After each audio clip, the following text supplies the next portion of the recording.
नमस्कार दोस्तों, स्वागत है आपका एक नई कहानी में। और यह कहानी बहुत ही इंटरेस्टिंग होने वाली है, इसलिए इस कहानी को पूरा अंत तक जरूर सुनें।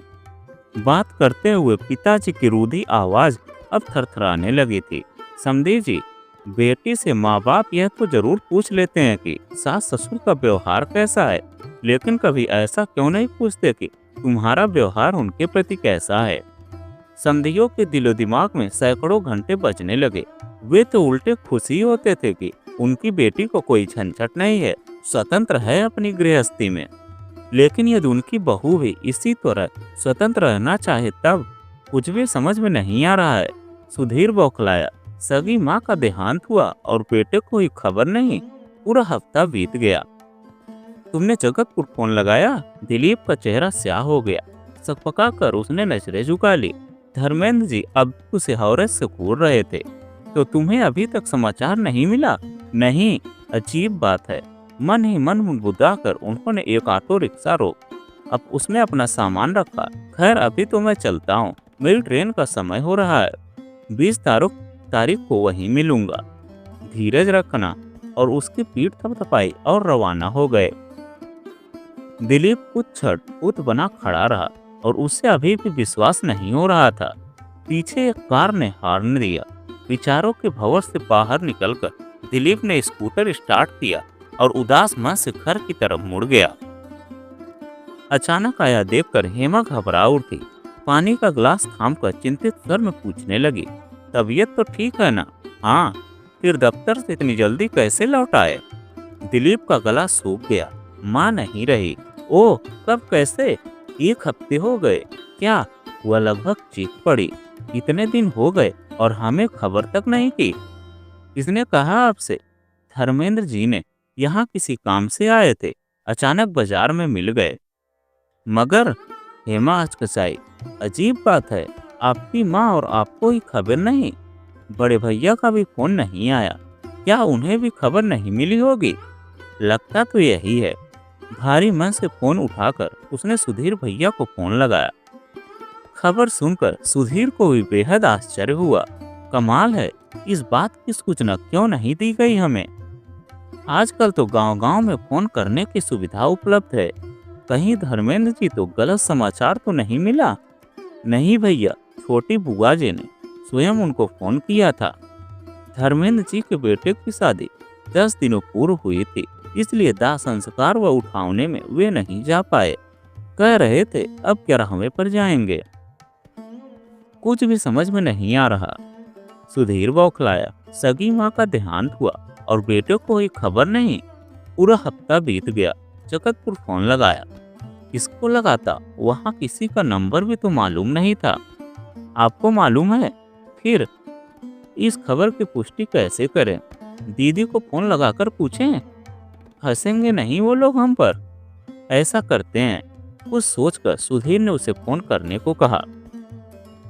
दूसरे ढंग से पूछते हैं। और दिलीप के फोन रखने के बाद सुधीर ने अपनी पत्नी को कुछ समझाया।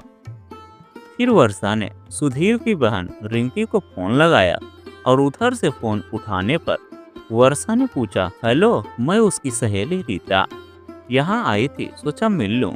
ओह अच्छा। और फोन रख दिया। सुधीर सिर पकड़कर बैठ गया। खबर सच्ची थी, मगर उन्हें मिली क्यों नहीं? सब रिश्तेदारों को मिल गई, सिर्फ उन्हें ही नहीं दी गई, वो भी सगे बेटे को। दाह संस्कार के बाद उठावने पर सारे रिश्तेदार आए होंगे। उस दिन भी दोनों बेटों को जब अनुपस्थित पाया होगा तो उफ, इतनी छेछालेदर हुई होगी। अपने आप को अपमानित महसूस कर सुधीर की गर्दन झुकती गई। दिलीप को फोन से सूचित कर वह जाने की तैयारी में जुट गया। 5 घंटे की ट्रेन थी। 12 घंटे का सफर था। रास्ते भर इसी उधेड़-बुन में रहा। सीट पर बेचैनी से पहलू बदल रही वर्षा ने आशंका प्रकट की। मुझे तो गहरी साजिश लगती है। कैसी साजिश? माँ जी के गहने हड़पने की। मैं समझा नहीं। अरे सीधी सी बात है, हम सब पहले पहुंच गए होते तो माँ जी के गहने हम दोनों बहुओं में बढ़ते, लेकिन अब न पहुंचने पर कर लिए होंगे किसी ने कब्जे में। किसने? उसी ने जो हफ्ते भर से आकर जमी बैठी है। दृढ़ा से वर्षा का स्वर विषैला हो गया। सुधीर ने कोई जवाब नहीं दिया, सिर झुकाए विचारों के भंवर में डूबता उतराता रहा। अगले दिन प्रातः 9 बजे के लगभग दोनों जगतपुर पहुंचे। पिताजी बाहर बैठक के एक कोने में उदास गमगीन बैठे थे। सामने रिश्तेदार भी सोफा कुल में बैठे थे। रिक्शे से उतरकर सुधीर ने सूटकेस एक तरफ रखा और पिताजी की गोद में मुंह छुपाकर जोर जोर से रोने लगा। कैसे हो गया यह सब, हमें खबर तक नहीं मिल पाई। पिताजी ने कोई जवाब नहीं दिया। दीवार से सिर टिकाए आंखें मूंदे होठों को कसकर खींच लिया। उनके छुरीदार चेहरे पर दर्द की असंख्य लकीरें स्पष्ट दिख रही थी। उधर वर्षा रिक्शे से उतरकर अंदरूनी कक्ष में जाकर विलाप से पूरे घर को गुजारने लगी। दीदी से लिपटकर फूट फूट कर रोते हुए उनके कंधे को तर कर दिया उसने। 4-5 मिनट तक दोनों का यह करुण विलाप चलता रहा। फिर पिता की बोझ से सिर उठाकर सुधीर ने भीगे स्वर में उलाहना दिया। आजकल तो इतने साधन हो गए हैं, हमें फोन तो करवा देते। करवा तो देता, मगर फिर सोचा कोई फायदा तो नहीं। क्यों? मुझे लगा क्या पता इस बार भी तुम्हें छुट्टी मिलने में दिक्कत आ जाए। सुधीर को यूं लगा मानो भरी महफिल में नंगा कर जूते चढ़ दिए गए हों उस पर। वह सब पकाते हुए हकलाने लगा। ऐसा कैसे सोच लिया? मरने की खबर सुनकर तो हम हर हाल में आते। और जीते जी? बात काटते हुए पिताजी का स्वर रुध गया। सुधीर कुछ कह न सका, उसके लिए मुंह छुपाना दुश्वार हो गया। पिताजी से ऐसे आक्रामक रूप की उसने सपने में भी कल्पना नहीं की थी। पिताजी ने एक ही बार में उसका संपूर्ण जीवन चरित्र उधेड़ कर रख दिया था। वहां बैठे 5 रिश्तेदार फोटो पर मुस्कान रोक मन ही मन सुधीर की स्थिति का आनंद लेने लगे। सुधीर के लिए वहां बैठना असह्य हो गया था, मगर उठकर जाता भी कहाँ? क्या घर छोड़कर वापस चल देता? उसी समय दिलीप हेमा का रिक्शा रुका। हेमा रोती हुई अंदर चली गई। दिलीप पिता के गले से लिपटकर मां को याद कर रोने लगा। उसका चेहरा आंसुओं से तर था, बस स्वर में हाय माँ ओह माँ का विलाप करता रहा। कुछ मिनट होने के बाद उसने हिचकियां लेते हुए पिता को उलाहना दिया। खबर तो करनी थी हमें, कैसे करता? बात काट कर पिताजी ने अपनी लाचारी बताते हुए कहा, मैं अकेला बूढ़ा दाह संस्कार का इंतजाम करता या तुम्हें फोन करने जाता, किसी को भी कह देते। ऐसे वक्त तो हर कोई सहयोग करने आ जाता है। सब कहने की बातें हैं बेटा। ठंडी सांस लेते हुए पिताजी ने सवालिया निगाहों से कहा, आज के जमाने में लोगों को अपनों के लिए समय ही नहीं मिलता, तो परायों के लिए कौन खटता है? दिलीप सकपका गया। वह समझ नहीं पाया कि पिताजी वास्तव में जमाने की शिकायत कर रहे हैं या पेटों पर कटाक्ष। वह उनका मुख देखता रह गया। पिताजी मुंह फेर कर बाहर सड़क की तरफ देखने लगे। दिलीप के लिए वहां बैठना असह्य हो गया था। रिश्तेदारों की मुख मुद्रा तो उसने पहले ही भांप ली थी। वे सब दबी छुपी व्यंग्यात्मक मुस्कानों से उसकी स्थिति का आनंद ले रहे थे। दिलीप के तन बदन में आग लग गई। मन तो हुआ पिताजी से पूछे कि माँ के मरने पर 8-10 घंटों के अंदर ही सारे रिश्तेदार आ गए थे, किसने किए थे इन सबको फोन? क्या इसी तरह हमें भी फोन नहीं किया जा सकता था? किंतु पूछने की हिम्मत न कर सका। वहां उसका दम घुटने लगा था। रिंकी दीदी से मिलने का बहाना कर वह उठा और पीछे पीछे सुधीर भी चल दिया। अंदर रिंकी तीनों बुआ के साथ किसी कार में व्यस्त थी। रिंकी दीदी के हाथ में कोई लिस्ट थी और तीनों बुआ सामने रखा सामान उसके अनुसार मिला रही थी। वर्षा हेमा एक और उपेक्षित सी बैठी थी। कमरे में प्रवेश करते वक्त दिलीप ने सोचा, रिंकी दीदी दोनों भाइयों को देखते ही दौड़ती हुई उनके गले लिपट कर फूट फूट कर रो पड़ेंगी। फिर दोनों भाई उसे सांत्वना देंगे, किंतु ऐसा कुछ भी नहीं हुआ। रिंकी ने एक क्षण के लिए नजर उन पर डाली और पूर्ववत अपने कार में व्यस्त हो गई। तीनों बुआओं ने भी रिंकी का अनुसरण किया। सुधीर दिलीप कट कर रह गए। चुपचाप वर्षा और हेमा के पास आकर बैठ गए। चारों ओर एक एक पल काटना दूभर हो रहा था। कुछ समय तक माँ के बारे में इक्का दुक्का प्रश्न पूछते रहे। फिर स्नान करने का बहाना कर चारों वहां से भी उठ खड़े हुए।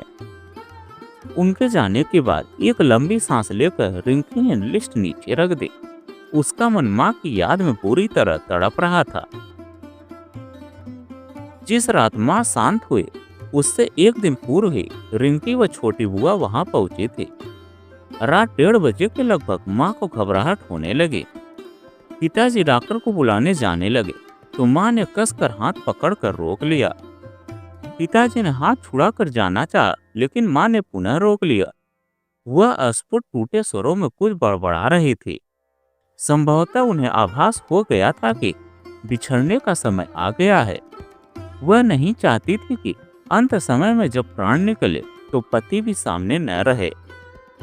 पिताजी इधर डॉक्टर को बुलाने जाते, उधर उनके प्राण। फिर पिताजी को ही रुकना पड़ा। माँ की ऊर्ध्व सांस चलने लगी थी और पिताजी बेबसी से अपनी जीवन सहचरी को मौत के मुख में जाते देख रहे थे।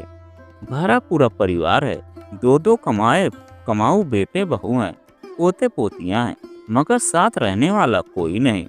काश इनमें से कोई भी यहाँ एक होता। कुछ क्षणों बाद उन्होंने अपने मन को स्थिर किया और ठाकुर जी की मूर्ति के पास रखी गंगा जल की शीशी व तुलसी उठाई।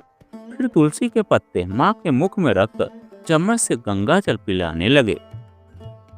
गीता का 5वां अध्याय उन्हें बचपन से कंठस्थ था। उसका पाठ करने लगे। माँ तुलसी व गंगा का जल पान करती गीता का श्रवण करती रही। बेटों से एक बार मिल लेने की कसक उनके मन को अंतिम क्षणों तक चुभ रही थी। पिताजी ने पिछले माह दोनों को फोन किया था किंतु बेटों को आने की फुर्सत नहीं मिली। यह आसमान में सजोर लगभग 8-10 मिनट हुए पिताजी की बाहों में तड़पती रही। अंतिम सांस निकलने के पूर्व उन्होंने हाथ बढ़ाकर पिताजी के चरणों का स्पर्श किया। सामने ठाकुर जी को निहार अपने नाक के मुखारविंद पर नजरें स्थिर की और हाथ जोड़ प्राण त्याग दिए। अस्तब्ध पिताजी अपनी जीवन संगनी की निष्प्राण काया कलेजे से चिपटाए फूट फूट कर रो पड़े। जीवन पर जिसने हंसते हंसते बिना शिकायत पूर्ण समर्पण भाव से साथ निभाया, आज वह जीवन भर उन्हें अकेला छोड़कर विलीन हो गई थी। पिताजी का कलेजा मुंह को आने लगा। वे अपने आप को बेहद अकेला महसूस कर रहे थे। इतना बड़ा घर है, 2-2 बेटे बहू, पोते पोतियां, मगर उन्हें सहारा देने वाला कोई नहीं। लोगों को पैसों की कमी के कारण इलाज नहीं मिलता। यहाँ औलादों की विमुखता के कारण पैसा होकर भी नहीं मिल पाया। माना मौत अटल रहती है, मगर कुछ खटपट तो की जा सकती थी। क्या फायदा 2-2 बेटों के होने का, इससे तो पुत्रहीनता भली है। और ऐसे ही क्षण में उन्होंने यह कठोर निर्णय लिया।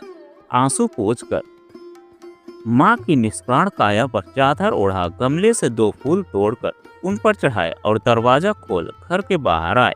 कॉलोनी की सुनसान सड़कों रात के सन्नाटे में साए साए कर रही थी। छड़ी टेकते हुए वे कॉलोनी के बाहर मेन रोड पर आए। वहाँ एक एसटीडी बूथ था। बूथ का मालिक वहीं भी रहता था। घंटी बजाकर उसे जगाया। उसके दरवाजे खोलने पर असमय जगाने के लिए माफी मांगी और छोटी बुआ को फोन लगाया। बुआ को उसने सख्त ताकीद कर दी, दोनों बेटों और उसकी ससुराल को छोड़ बाकी सब रिश्तेदारों को सूचित कर देना। यह सुनकर बुआ आश्चर्यचकित रह गई और उहा पोह करने लगी, लेकिन पिताजी ने कसम देकर मुंह बंद कर दिया। फोन रख कर पिताजी घर लौटे। सूना घर उन्हें काटने को दौड़ रहा था। छोटी बुआ पास ही गांव में रहती थी। आधे घंटे में फूफा जी के साथ वह मोटरसाइकिल से आ गई।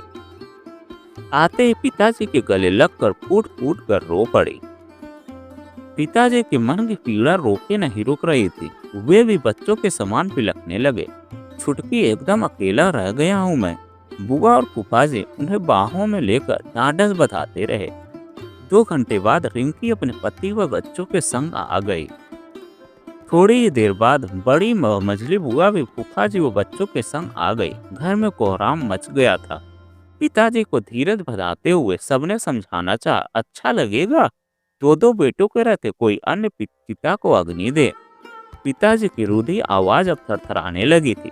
समझी जी, जीते जी क्या कम जल चुके हैं वे इसे, अब मरने के बाद क्या फर्क पड़ता है, कौन फूंक रहा है। पिताजी ने दो टूक शब्दों में इनकार कर दिया। उनकी जीत के आगे सबको झुकना पड़ा। प्रातः 11 बजे तक और रिश्तेदार भी आ गए थे। 12 बजे महायात्रा आरंभ हुई। उन्हें मुखाग्नि पिताजी ने स्वयं दी। सुधीर ने ठंडी सांस ली। शाम हो गई थी। गरुण पुराण का पाठ करने के लिए पंडित जी पधार चुके थे। घर के परिजन रिश्तेदार बैठक व अंदरूनी कक्ष में आकर बैठ गए। सुधीर एक कोने में जाकर सिर झुकाकर बैठ गया। उसका चित्त बेहद अशांत था। मस्तिष्क में विचारों के अधेड़ चल रहे थे। पिताजी के मात्र एक निर्णय ने उसके व दिलीप के व्यक्तित्व का एक एक तिनका उड़ा दिया था। दोनों को रिश्तेदारी में मुंह दिखाने के काबिल नहीं रखा। समस्त रिश्तेदारों को मालूम हो चुका था कि पिताजी ने स्वयं ही दोनों बेटों व उनके ससुराल वालों को समाचार देने से मना कर दिया था। न कहते हुए भी सब समझ गए थे एक अशक्त असहाय वृद्ध ने ऐसा अभूतपूर्व निर्णय क्यों लिया होगा। पिताजी यही नहीं रुके। उन्होंने रिश्तेदारों को भेजे जाने वाले शोक पत्र पर भी अपना नाम ही दिया, बेटों का नहीं। ये पत्र रिश्तेदारों में हरेक के यहाँ पोस्ट हुए। दूर दूर के रिश्तेदारों को भी, बस नहीं हुए तो सुधीर, दिलीप व उनकी ससुराल में। ग्लानि से सुधीर की गर्दन झुक गई। उसके सम्मुख अभी एक भारी समस्या और थी, माँ का बरहवां। 3 दिन बाद बरहवें पर पुनः समस्त रिश्तेदारों का जमघट होने वाला था। कैसे करेगा वह सामना। रिवाज के मुताबिक उस दिन मृतक के बेटे को पगड़ी बनती है। पिताजी ने इस रस्म के लिए भी स्पष्ट इनकार कर दिया था। इसके बदले उन्होंने सत्यनारायण भगवान की कथा रखी थी। अब इसके लिए क्या जवाब देगा सुधीर रिश्तेदारों को। पगड़ी नहीं होने का कारण तो सब खोद खोद कर पूछेंगे। घबराए सुधीर व दिलीप ने अभी कुछ समय पूर्व ही पिताजी से लगभग हिकियाते हुए इस रस्म के लिए याचना की थी, लेकिन पिताजी ने शुष्क सपाट स्वरों में लताड़ दिया था उनको। मतलब क्या है पगड़ी की रट लगाने से। पगड़ी उसे बचती है जिसने जीते जी सेवा की हो। जब सेवा ही नहीं की, उल्टे जी चुराया हो तो क्या मतलब है बेफुजील ढोंग करने से। गरुण पुराण के बाद सुधीर धीरे से उठा और किसी काम का बहाना बनाकर घर से निकला। फिर एक दूरस्थ कॉलोनी में जाकर वहां के एसटी बूथ से अपनी व दिलीप के ससुराल फोन लगाया। संक्षिप्त में पिता की नाराजगी भी बतला दी। रिरियाते हुए गुहार की कि किसी तरह पगड़ी के लिए राजी करवा लें। अगली ही सुबह वर्षा और हेमा के माता पिता व अन्य परिजन भी टैक्सियों में भरकर बदहवास आए और हाथ जोड़कर माफी मांगी। पिताजी के मुख पर अकड़ के कोई चिन्ह नहीं थे। वे आत्मीयता पूर्वक उन्हें आश्वस्त करने लगे। आप व्यर्थ सोच विचार कर रहे हैं साहब, मेरे मन में किसी के प्रति कोई शिकायत नहीं है। फिर हमसे क्या नाराजगी रही, हमें खबर ही नहीं की। ऐसा है। पिताजी के चेहरे पर कूटनीतिक मुस्कान उभरी। जिनके पत्र आते रहते थे कुशल क्षेम के, उनके नंबर थे मेरे पास। हड़बड़ी में वही खबर करवा सका। दोनों समधी कट कर रह गए। पिताजी ने बेहद सादगी से उन्हें उलाहना जो दिया था। एक क्षण चुप रहकर बड़े संधि ने बात संभालनी चाहिए। इन लोगों ने आपके साथ ऐसा व्यवहार रखा, हमें तो सपनों में भी इस बात का गुमान नहीं था। आप यदि एक बार भी पत्र डाल देते। अरे मैं तो समझता रहा आप सब जानते होंगे। नहीं, मामला संभलता देखकर बड़े संधि में कुछ उत्साह जागा। हमें आभास तक नहीं था। बड़ी अजीब बात है। पिताजी का स्वर थोड़ा भर्रा गया। बहुएं हर साल छुट्टियों में मायके पहुंच जाती थी। आपने कभी पूछा नहीं कि वे सास ससुर के पास कब जाती हैं। सास ससुर की इच्छा नहीं होती अपने पोते पोतियों से मिलने की। दोनों समझे और उनके परिजनों को काटो तो खून नहीं। पिताजी ने कितने संक्षिप्त शब्दों में बहुओं की सेवाहीनता का दुखड़ा बयान कर दिया था। सबके सिर झुक गए। पिताजी की रूधी आवाज अब थरथराने लगी थी। समधी जी, बेटी से माँ बाप यह तो जरूर पूछ लेते हैं कि सास ससुर का व्यवहार कैसा है, लेकिन कभी ऐसा क्यों नहीं पूछते कि तुम्हारा व्यवहार उनके प्रति कैसा है। समधियों के दिलो दिमाग में सैकड़ों घंटे बजने लगे। वे तो उल्टे खुश ही होते थे कि उनकी बेटी को कोई झंझट नहीं है, स्वतंत्र है अपनी गृहस्थी में। लेकिन यदि उनकी बहू भी इसी तरह स्वतंत्र रहना चाहे तब वे कांप उठे। कुछ क्षणों की खामोशी के बाद दोनों समधियों ने अपने अपने अश्रुपूर्ण चेहरे ऊपर उठाते हुए कहा, अपनी बेटियों के व्यवहार के लिए हम क्षमा चाहते हैं, अब वे ऐसा कभी नहीं करेंगे। खैर, इसे आजमाने की जरूरत नहीं पड़ेगी। पिताजी ने आदरपूर्वक उनके कंधों को थपथपाया। मैंने दूसरे इंतजाम कर लिए हैं। और 12वें के दिन इन इंतजामों का खुलासा हुआ। कथा आरंभ होने के पूर्व बड़े फूफा जी ने घोषणा की, यह मकान पिताजी ने हाई स्कूल के छात्रावास के लिए दान कर दिया है। इसमें 15 छात्र रह सकेंगे। माँ के गहने बेचकर पिताजी ने स्कूल के संयुक्त नाम से एफडी करवा दी है। छात्रों से किराया और एफडी का ब्याज स्कूल व पिताजी की देखभाल अच्छी से कर लेगा। उनके बाद यह सब स्कूल का हो जाएगा। यह सुनते ही वर्षा व हेमा शर्म से कड़ गई। अभी तक अपने दुर्व्यवहार से उन्होंने सास ससुर के जीवन में जो अंधेरा किया था, अब उसकी कालिख बनकर उनके सुंदर चेहरों पर उतर गई थी और कुछ बोल ना सके और सिर झुकाकर बस सुनते रहे। तो दोस्तों, यह कहानी आपको कैसी लगी कमेंट में लिखकर जरूर बताइएगा। अगर आप हमारे चैनल पर नए हैं तो प्लीज़ चैनल को सब्सक्राइब कीजिएगा और वीडियो को एक लाइक कीजिएगा।